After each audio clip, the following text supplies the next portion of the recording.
Hello viewers, मेरा कलम मेरी आवाज़ से आप सबको संगीता युग की तरफ से सलाम।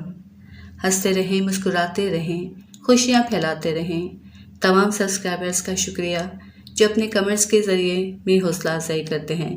न्यू व्यूवर्स, अगर आप पोइट्री लवर हैं तो मेरे चैनल को ज़रूर सब्सक्राइब करें और मेरी हौसला अफजाई के लिए लाइक और शेयर करें। शुक्रिया। अजब सी उदासी क्यों फैला रहा है,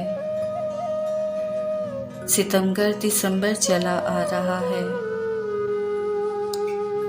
पहाड़ों पे बर्फ अब जमने लगी है,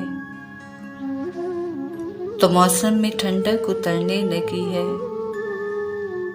हवाओं में खुनकी सी बढ़ने लगी है, मिजाजों में सर्दी उतरने लगी है।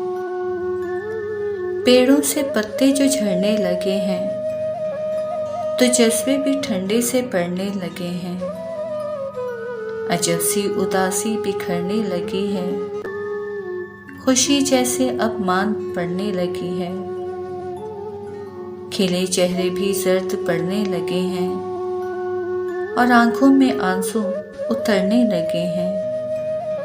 न जाने उदासी क्यों फैला रहा है, सितमगर दिसंबर चला आ रहा है।